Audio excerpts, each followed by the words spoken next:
Tem aqui a diligência do meu amado irmão André Dias, né? Bem, a gente quando tem o que fazer, a gente fala mais rápido, né? Mas amém, irmãos. A gente quando recebe uma oportunidade dessa para pregar, a gente for ler a Bíblia, a gente tem muita coisa para falar, né? A gente é assim. Mas a gente fica muitas das vezes preocupado para saber aquilo que Deus quer. Aí é a diferença, né? Então a gente fica com essa luta interior. Eu espero que Deus venha confirmar nesta noite aquilo que o meu coração desejou, né? Espero que seja realmente a resposta de Deus. Nós vamos abrir em Filemon,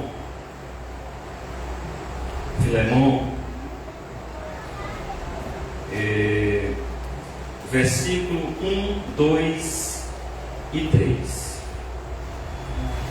Nós vamos meditar hoje nessa carta. Eu peço ao irmão André que ligue esse ventilador, por favor. Eu vou espirrar aqui. Glória a Deus.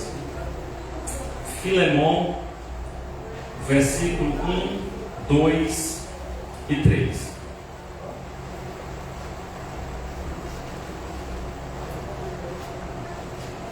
Glória a Deus. Diz assim a palavra de Deus. Filemon existe, viu, irmão? Está bem escolhidinho, mas existe. Depois de Tito, né? Já é Filemon, tá bom?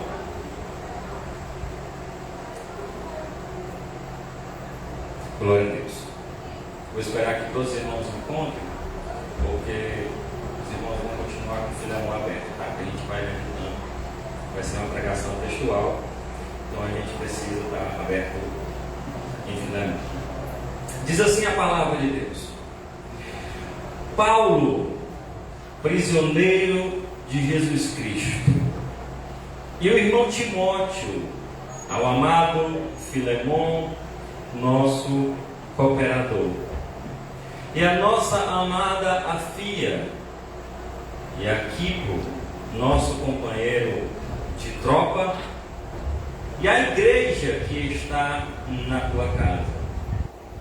Graça a vós e paz da parte de Deus, nosso Pai, do nosso Senhor Jesus Cristo. Os irmãos podem assentar-se nesta noite.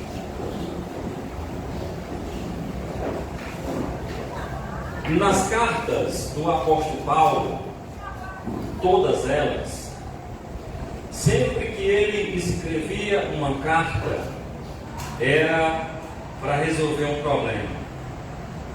Foi assim nas cartas aos Tessalonicenses, para resolver as questões dos últimos dias. Foi assim na carta de Gálatas, por exemplo, para resolver a questão da salvação e da lei, porque muitos tinham aceitado Jesus, mas ainda praticavam muitas coisas da lei mosaica, e ainda não se tinham percebido a questão da salvação em Cristo Jesus.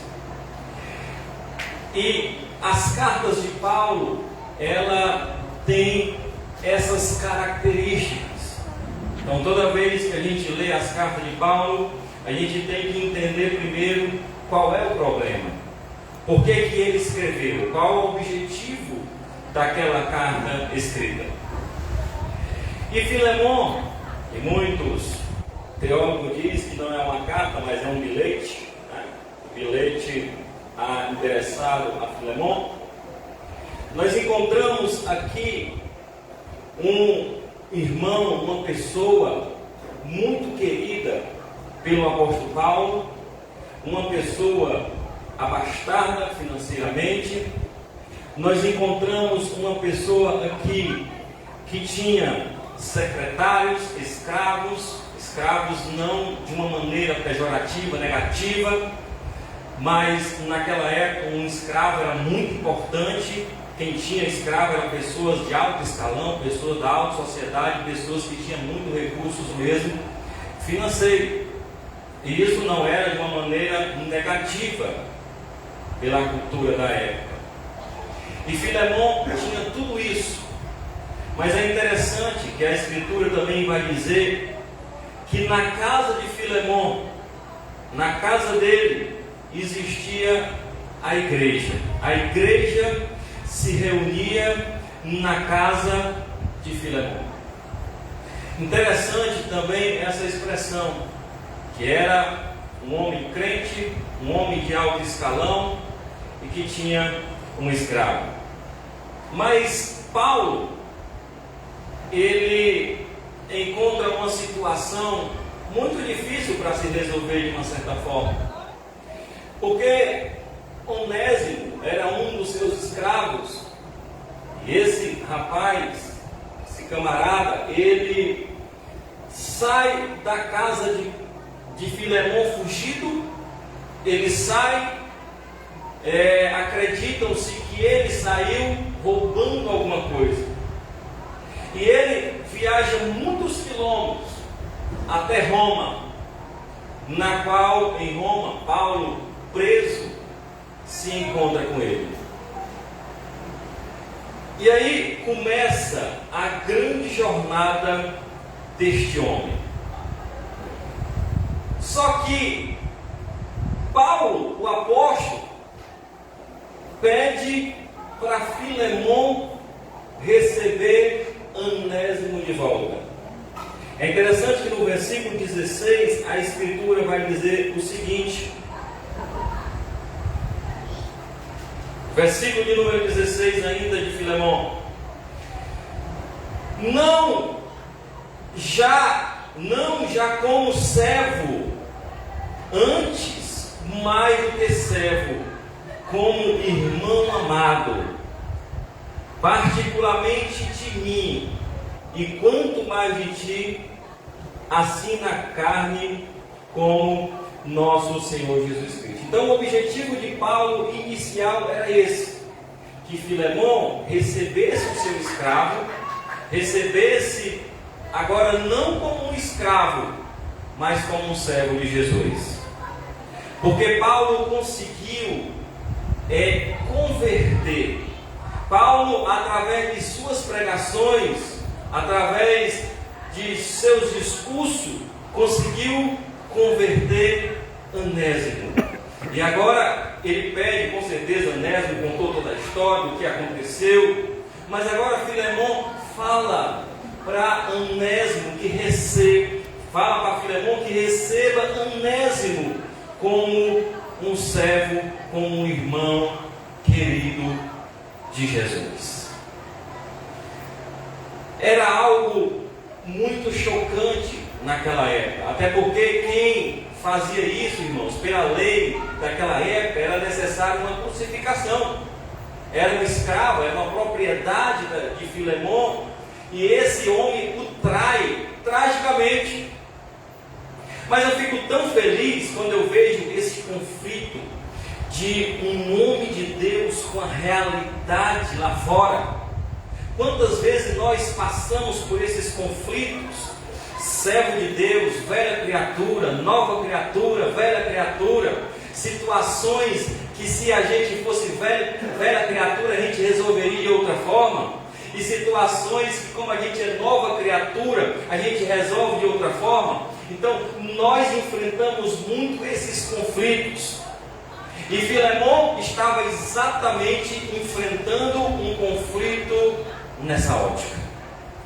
Mas eu fico tão feliz quando eu leio a Escritura e vejo que Filemon era um servo de coração bom. No versículo 7, a Escritura vai dizer-nos o seguinte, no versículo 7 ainda de Filemon: tive grande gozo e consolação do teu amor, porque por ti, ó irmão, os corações dos santos foram recreados, reanimados em algumas traduções. Então era uma pessoa que tinha a igreja na sua casa e que se via para reanimar os irmãos, para reavivar a vida dos irmãos. Era um homem realmente de coração grandioso, era um homem de coração puro, era um homem de coração grande, irmãos, que reunia os irmãos, não para, sei lá, fofocar ou fazer alguma coisa, mas reunia os irmãos para reanimar. Quando eu li esse versículo, eu senti grande alegria em ter esse exemplo. Ele trazia os irmãos para a sua casa, para reunir ali, para reanimá-los. E Paulo faz questão de dizer isso, porque Filemon tinha essa característica. E aí eu fico pensando que o quanto Paulo elogia Filemon nessa carta. Porque o amigo verdadeiro, ele é assim. Ele elogia você em público, ele repreende no secreto. Aleluia. O amigo verdadeiro é esse, que quer ver o teu sucesso, que quer ver você brilhar, que quer ver você crescer, mas na hora de repreender, ele também está ali. Essa é uma das características de um amigo verdadeiro. Eu acredito que Filemon era aquele que deixava o ambiente tranquilo. Eu acredito que Filemon era aquele que aonde chegava o ambiente melhorava. Porque infelizmente tem pessoas, irmãos, que a gente não gosta de estar perto. Tem pessoas que a gente não gosta que esteja no nosso convívio. Tem pessoas que infelizmente nos fazem mal. Tem pessoas que estão próximas a gente, irmãos, que atrasa de uma certa forma as nossas vidas. E Filemon tem essas características de trazer a paz, de trazer a sabedoria, de trazer algo da parte de Deus que animava a igreja do Senhor. Aleluia. Eu fico tão feliz quando eu estou em um ambiente que certos irmãos estão. É assim, é bom, né? Quando alguém chega e diz, fulano está aqui, como é bom conversar com fulano. Mas também tem pessoas, irmãos, que contaminam o ambiente. Eu não acredito que tenha crente assim. Mas alguém pode estar no coração e dizer assim, irmão Jefferson, eu conheço um que acontece isso. Pois é, eis aí um problema. Porque partindo de um descrente, irmãos, a gente até absorve. A gente sabe que ele não conhece a Jesus, que ele não tem o amor de Deus, que ele não tem o perdão na vida, que ele não tem amor pelo próximo, muitas vezes tem amor só pelo dinheiro, pelos bens, pelos status. Porque pessoas do mundo geralmente são assim. Mas o crente não, aonde ele chega, ele traz a paz de Deus. O crente, aonde que ele chega, ele baixa o fogo da confusão. O crente, aonde ele chega, ele tem palavra de sabedoria para acabar, apaziguar os problemas. O crente, ele traz essa harmonia ao ambiente. Aleluia. Não sei se você já ouviu essa expressão. Eu acho que quem fala isso também às vezes é sem conhecer, sem sabedoria, né? Eu não gosto desse irmão. Acontece, né? Não sei se você já ouviu isso. Eu não gosto desse irmão. Eu não gosto dessa irmã. Às vezes é porque não conhece. Às vezes é porque o irmão não vale nada mesmo. Né? É um irmão traíra. É um irmão que trai a diligência. É um irmão que trai uns aos outros. É alguém que está ali, mas quer o teu lugar. Existe, irmãos, infelizmente, no meio do povo de Deus, esse tipo de coisa. Mas o servo de Deus não, ele está disposto a construir, ele está disposto a reconstruir, ele está disposto a perdoar, ele está disposto, irmãos, a derrotar os problemas. Aleluia. Nós temos essa sina, nós temos essa missão: aproximar, atrair orações. Se alguém bate na porta da sua casa e pede: irmão, ore por mim, você vai bem, irmão. Você vai bem, porque você é um bom exemplo para a sociedade. Aleluia, Deus. Mas se você é daqueles que diz assim: eu não gosto desse crente, né? Porque tem esse crente que diz: esse crente aí, só a misericórdia de Deus. Isso são os embates. E às vezes, quando a pessoa realmente é crente, ela está cocheando em dois pensamentos, em atitudes que não convêm. Muitas das vezes ela é envergonhada, ele é envergonhado. Agora que mesmo a pessoa não cocheando em dois pensamentos, e acontecem situações para ela acordar e ela não se envergonha, tem coisa errada. Minha esposa uma vez perguntou para mim, né? Isso é uma curiosidade dela: como a gente de fato tem certeza da nossa salvação? Isso é uma pergunta, irmãos, que muitos crentes têm vergonha de fazer. Sabia? Muitos crentes têm vergonha de fazer uma pergunta dessa. Como eu sei de fato se eu estou salvo? Ficou todo mundo calado, amém?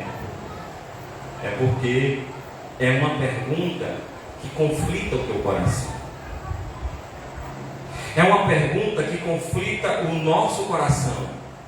E isso é bom. Sabe por quê? Porque sempre você está buscando a perfeição. Você está se santificando. Aleluia! Quando esse conflito acontece, isso é ótimo, porque você não está salvo e colocou uma barraca e ficou na sombra. Não, você está lutando a cada dia, aleluia, para Deus ainda mais confirmar o teu coração, o que tu é na obra de Deus, o que tu é na igreja, o que tu é na sociedade, o que tu é na tua família, o que tu é principalmente na casa do Senhor. Isso é bom, isso não é ruim. Sorria nesta noite. Você entrou no grupo da dúvida. Aleluia. E a cada dia que passa, saiba de uma coisa: novas experiências com Deus vão aparecer. Porque você não sossega, você lê a Escritura, você quer ser crente, você está nessa pegada querendo se santificar, você está querendo aprender, você está se esforçando para salvar vidas, você ora, você busca. Aí, será que eu sou salvo? Você está no caminho certo. Pode ter certeza. Se Jesus vier, você vai. Isso é comum do ser humano, irmãos. Mas, irmão Jefferson, o Espírito Santo não confirma no meu coração que eu sou filho de Deus, mas é claro. Mas quando tu peca, né? Quando você está frio espiritualmente, quando você está um pouco distante da leitura da palavra, acontece ou não acontece, irmãos? Será que eu sou crente? Como eu tenho certeza da minha salvação? Quando tu estava bem, se Jesus voltasse hoje, tu já estava lá. É ou não é? Você já estava no céu. Mas há esses conflitos mentais, e isso eu acredito, e eu já passei por muitas experiências, que isso é muito importante. Muito importante. Porque você não se apega na doutrina da perseverança dos santos. Quando a gente se apega na doutrina da perseverança do santo e há um relaxamento nisso, é perigoso. Porque o calvinista, cara de pau, ele se apega na predestinação, mas se tu perguntar se ele é eleito, até ele tem dúvida. Sabe por que ele tem dúvida? Porque ele busca a confirmação que ele é um eleito de Deus. Às vezes ele está todo de paletó, de gravata, todo bonito, mas não tem certeza da sua salvação. Não tem certeza da salvação em Cristo Jesus. E aí a gente vai passando por experiências na vida cristã, a gente vai passando por experiências e a gente já consegue diagnosticar a situação que estamos vivendo, né? Os irmãos talvez que são novos na fé, os irmãos não se desesperem quando caírem em tentação, quando caírem em pecado. Não se desesperem. Volte para Jesus. Volte para Jesus. Porque nós passamos, irmãos, por altos e baixos. Eu conheço grandes homens de Deus que estava no auge, hoje talvez não estão tanto, mas amanhã está de novo. Deixou de ser crente, deixou de ser salvo? Não, mas está vivendo um momento ruim, está vivendo em momentos difíceis.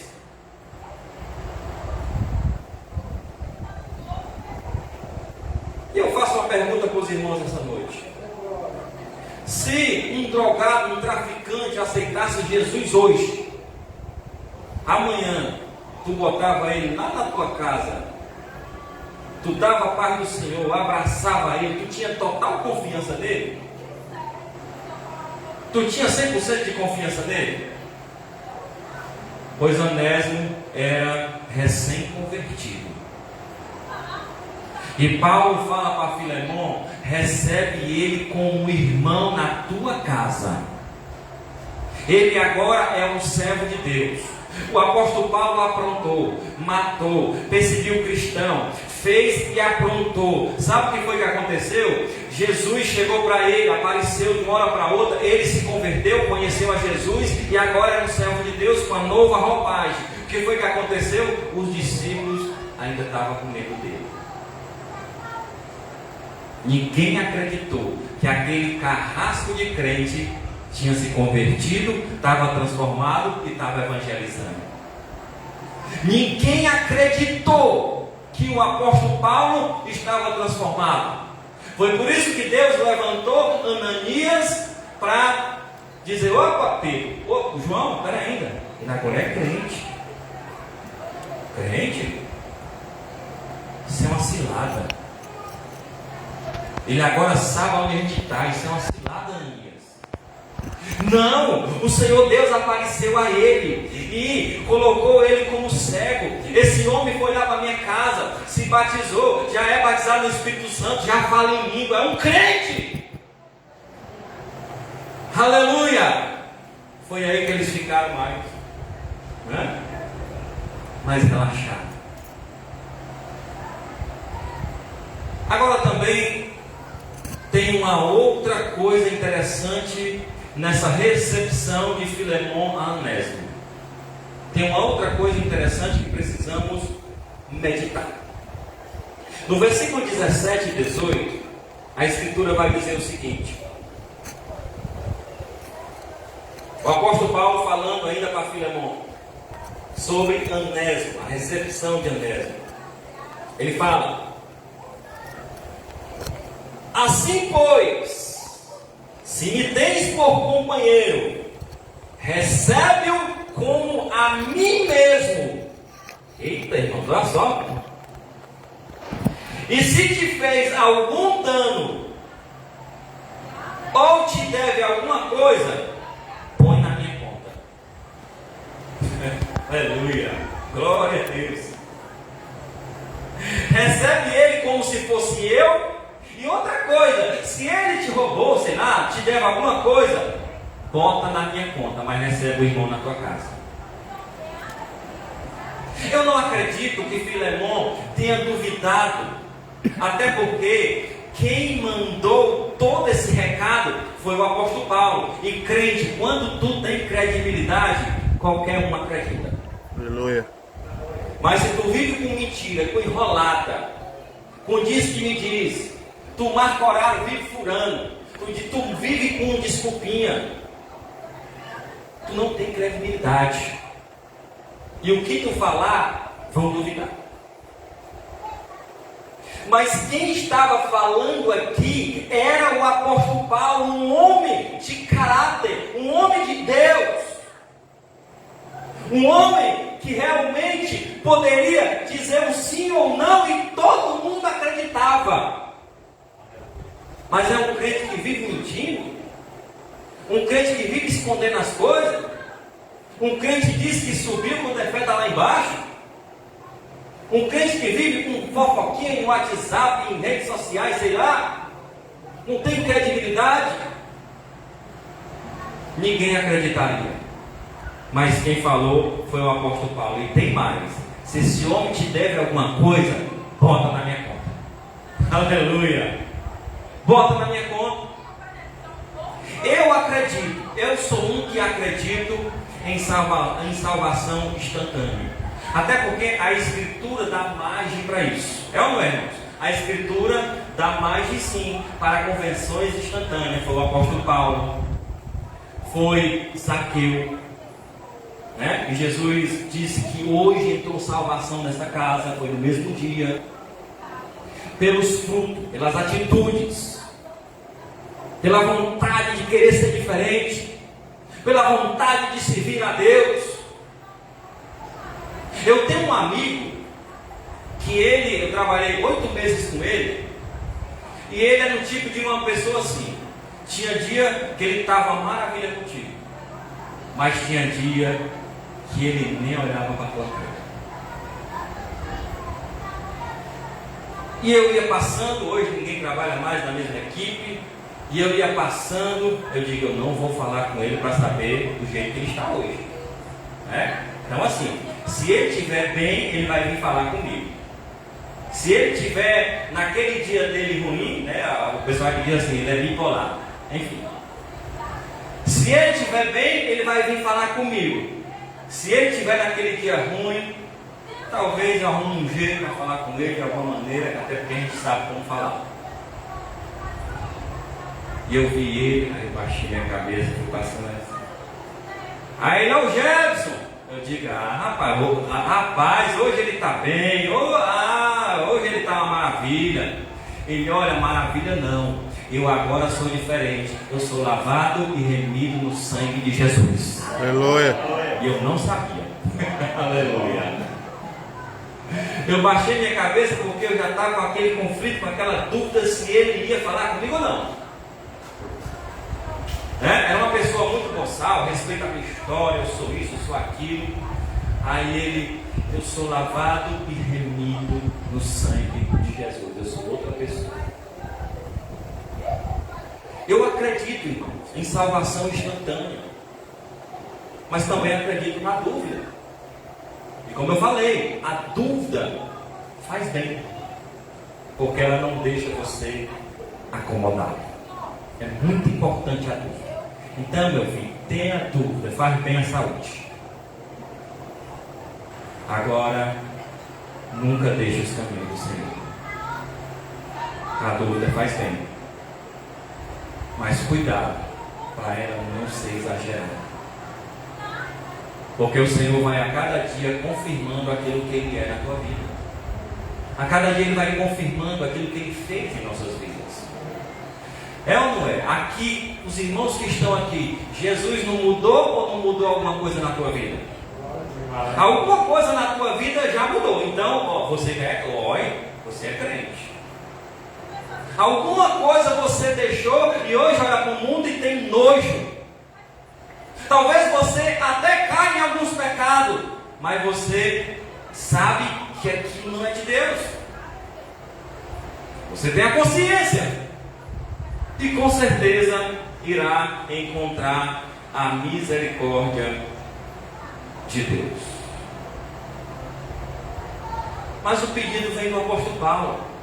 Se vem do apóstolo Paulo, irmãos, vai nessa. Vamos traduzir para nós. Vou citar o nosso pastor Glauco, um homem íntegro, um homem que você conversa com ele, você vê a seriedade. Minha família, geralmente, quando temos aniversário, convida o pastor Glauco. E a gente, tendo intimidade, a gente conhece ainda mais a pessoa. E a gente acaba ainda mais tendo credibilidade na pessoa. Porque a gente vai convivendo, né? A gente vai convivendo. E se você recebeu uma palavra do teu pastor, do teu líder, não despreze, porque aquilo é palavra de Deus. Recebe a palavra, não debocha, não baixa a cabeça. Receba e faz o que teu líder está dizendo. Receba e faz o que teu pastor está dizendo. Faz porque tu vai se arrebentar. Como diz no popular, tu vai se lascar se tu não receber a palavra do teu pastor. E quem está aqui na frente de uma obra dessa vai entender o que eu estou dizendo. Vai entender. Agora, quando o Espírito Santo incomoda para dizer alguma coisa para alguém, o Espírito Santo vai até o fim. E a gente fica relutando, hoje não, esqueci. Aí a gente fica enrolando, né? A gente quer fazer do nosso jeito, fica ali, aí o Espírito Santo, e aí, já falou? Aí a gente vai para casa, falei ainda não. Aí o Espírito Santo acorda a gente de manhã, hoje tu vai falar, né? Aí a gente fica relutando, faz uma coisa, faz outra, vai para o trabalho, vai para a escola, vai estudar, não sei o quê. Aí o Espírito Santo aparece mais tarde, nem falou hoje, né? Enquanto não falar, o Espírito Santo vai te perturbar. É desse jeito. Às vezes tem coisa que a gente quer dizer ao irmão que eu sei que vai doer. Teve um lá no Santa Fé que disse assim: irmão Jefferson, eu quero ser batizado. Você quer ser batizado? Pois deixa essa mulher que você vive, ela não é sua esposa. O cara deu um pulo lá. Tá longe, o irmão sabe dessa história, né? Tá longe. Aí eu digo, bora quinta-feira na piedade.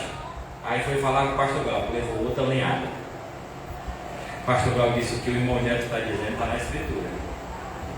Não tem o que fazer. Deixa essa mulher, volte para sua esposa e venha para a igreja do discipulado, e aí você vai ser batizado.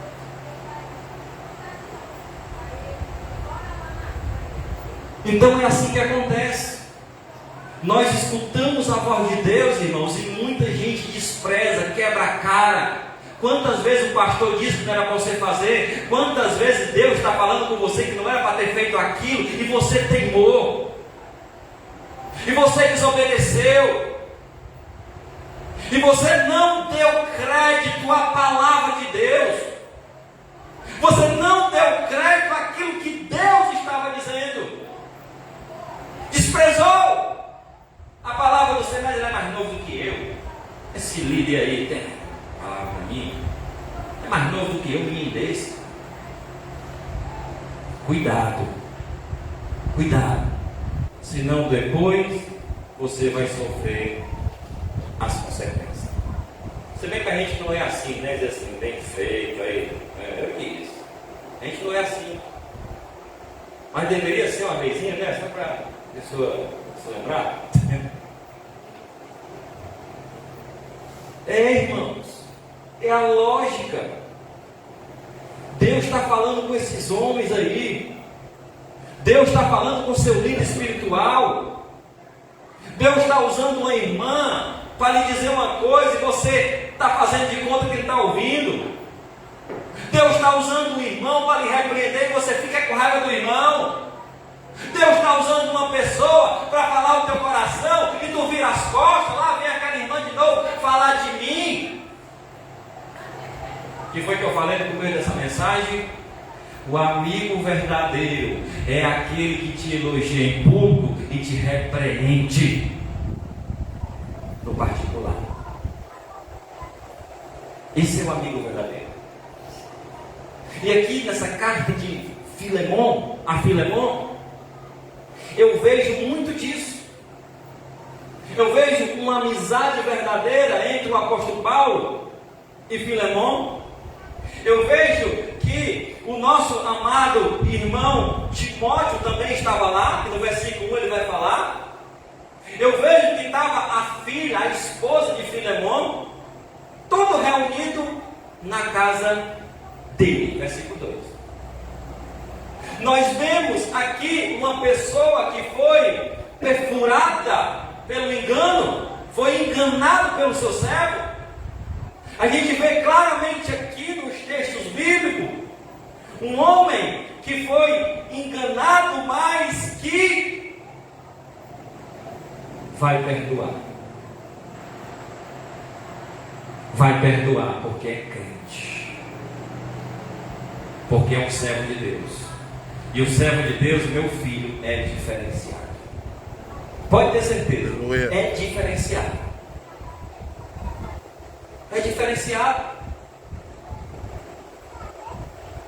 Eu lidero pessoas lá na empresa que tem 45 anos, 50 anos, pessoas velhas, pessoas opiniosas. E eu, quando repreendo essas pessoas, irmãos, elas ficam assustadas. Porque muitas das vezes é necessário. Mas essas pessoas acatam a repreensão. Ficam revoltadas ali no começo. Aí quando baixa a poeira, aí quando está todo mundo às vezes na viagem, no caminho, eu digo, meu amigo, agora eu vou lhe dizer o que eu lhe falei aqui. Aí começa. Para. Você tem razão. Não tem uma pessoa mais no mundo que tenha sabedoria do que o crente. O crente é uma pessoa muito sábia, irmão.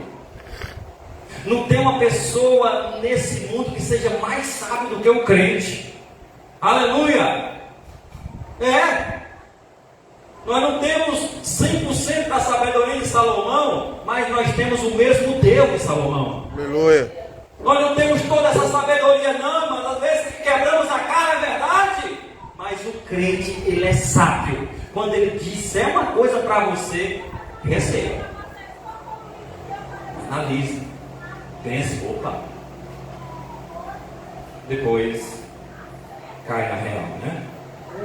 No versículo 21, também ele vai dizer o seguinte. Olha só a questão da proposta, né? Te tenho escrito, confiado na tua obediência, sabendo que ainda farás mais do que eu digo. Olha só o que o apóstolo Paulo diz para Filemon. Eu creio que tu irás fazer isso, eu creio que tu vai obedecer aquilo que eu estou falando, e tem mais, vai fazer muito mais do que eu estou dizendo. Aleluia, Deus.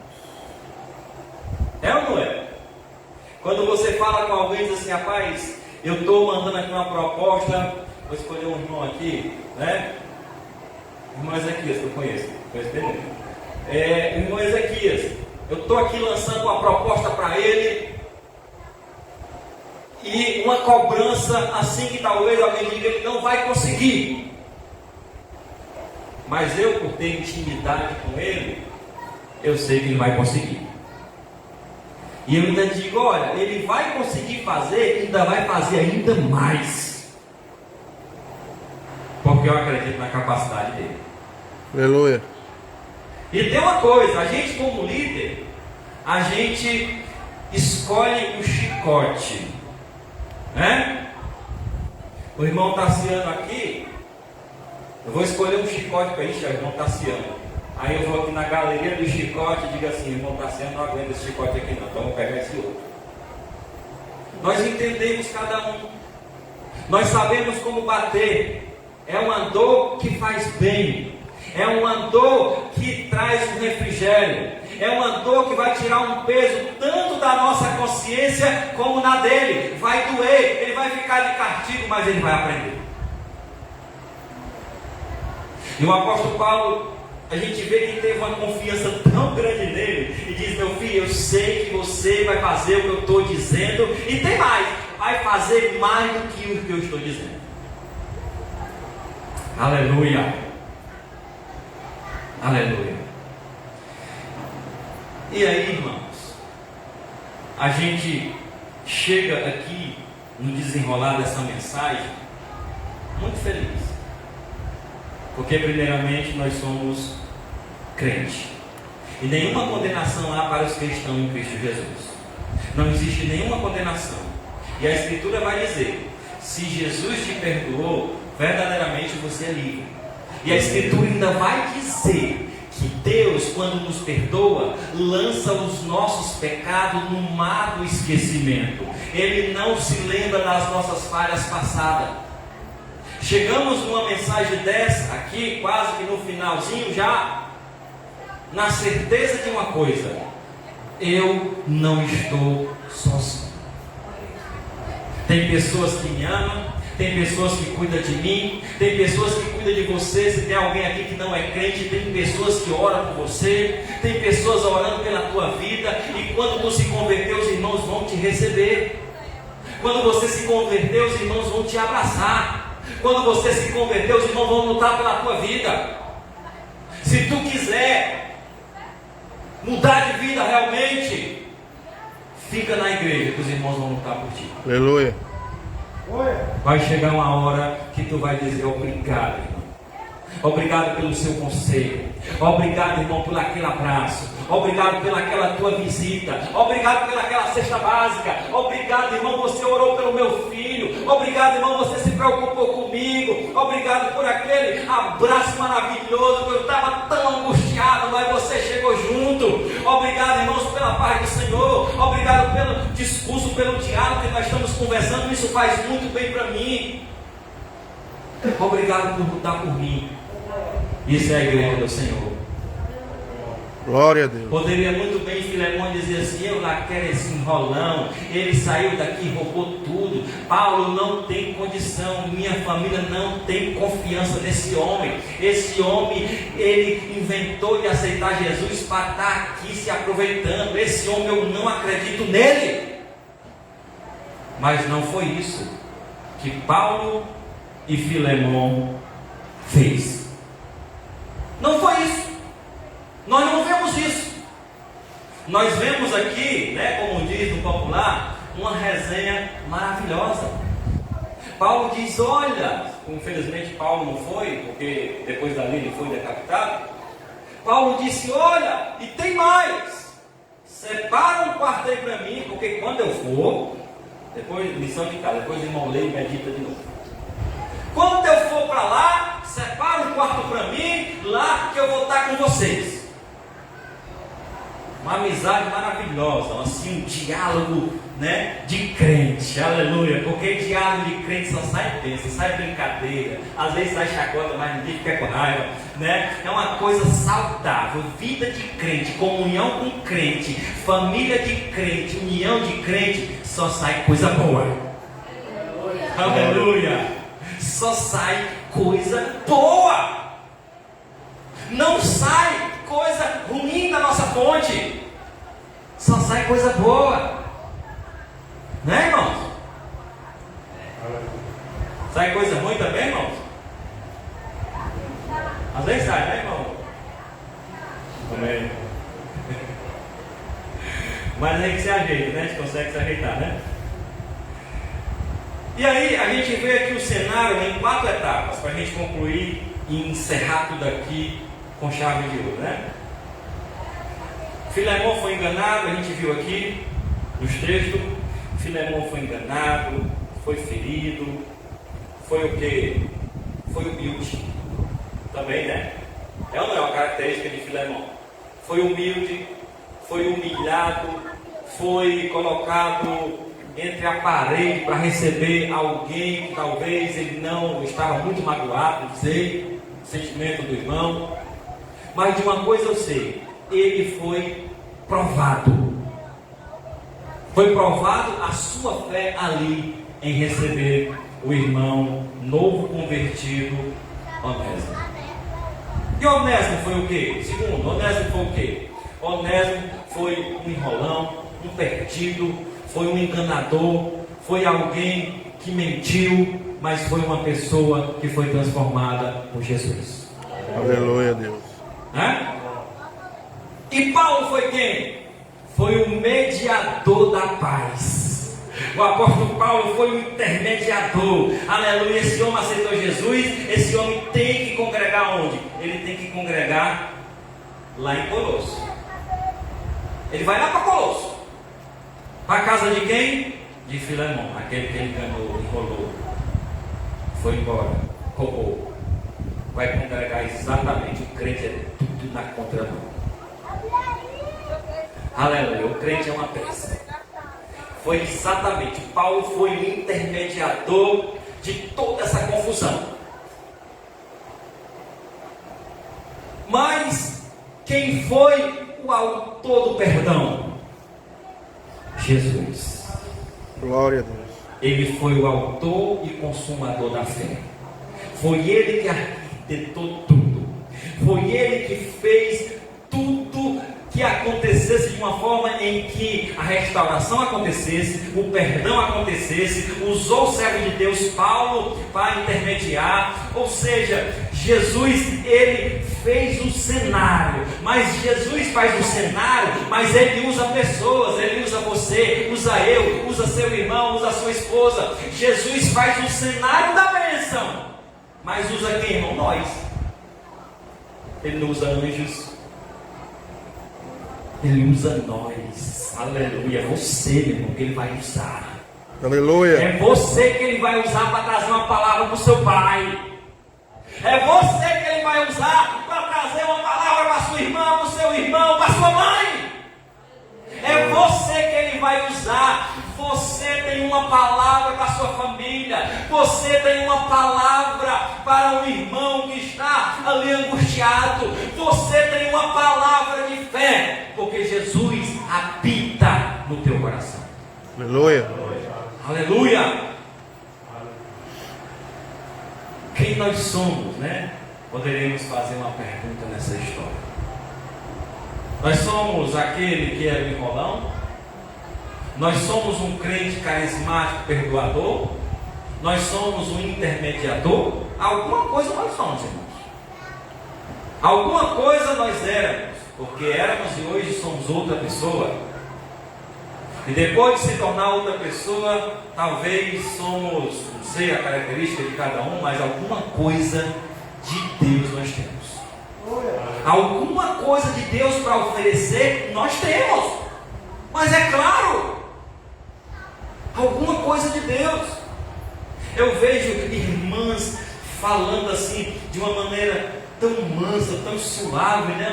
Uma voz tão carismática que acalma. Eu acho que até as plantas ela para de se mexer quando a irmã está falando. Tem irmãos que falam, chega, arde no coração da gente. Tem irmãos que falam com autoridade tão grande, irmãos, que a gente fica suspenso. Tem irmãos que é mais agoniado do jeito dele, mas resolve também. É usado por Deus também. Então nós aqui temos uma gama de características abençoadas do Espírito Santo em nossas vidas.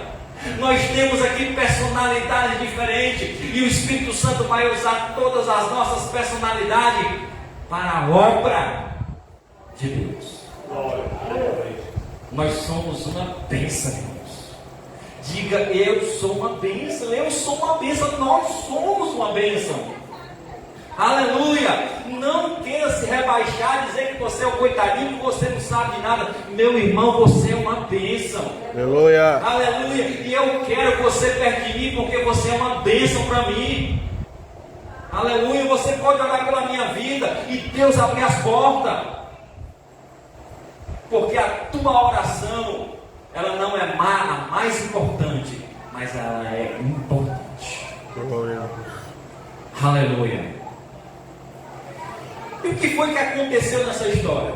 Nós temos um livro de Inácio, um grande mártir que viveu 50 após a morte de Paulo, né?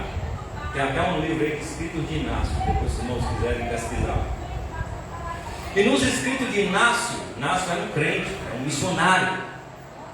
Inácio visitava, né, fazia missões, assim como Paulo fazia. Ele viveu o ano 50 depois da morte de Paulo, então não era um período muito longe.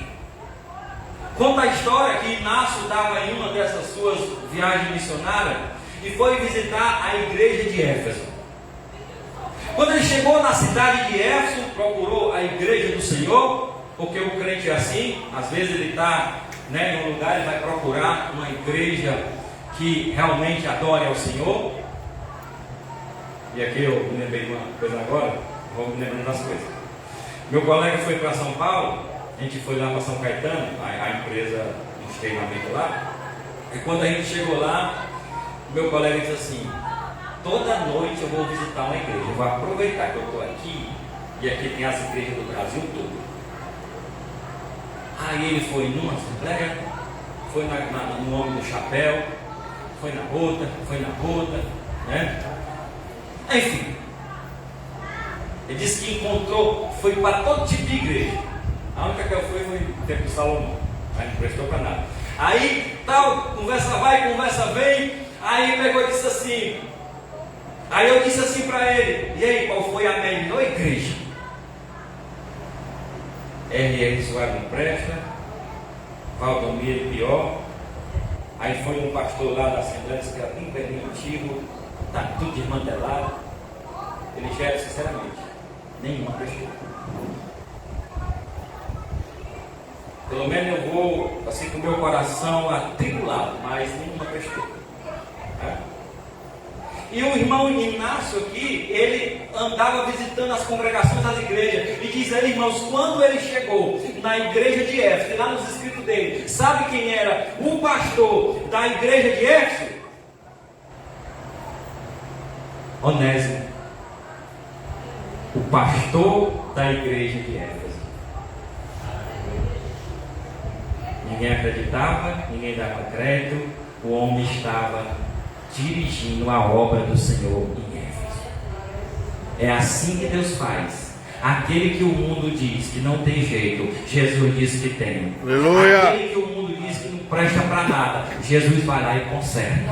Aquele que o mundo diz: esse daí já roubou, já matou, já fez, esse daí é só abrir a porta do inferno que ele desce. Mas para Jesus não tem isso. Todos pecaram e destituídos, afastados estão da glória de Deus. Então, meu amigo, para você ainda tem esperança. Jesus ainda pode transformar a tua vida. Eu me alegro, glória a Deus, ler um texto desse e digo: meu Deus, como Ele é misericordioso. O mundo de pecado, todos pecam, todos fazem mal. E nós temos um Pai lá em cima que perdoa os teus pecados. Aleluia. Que perdoa os nossos pecados. Por isso que eu tenho certeza da minha salvação.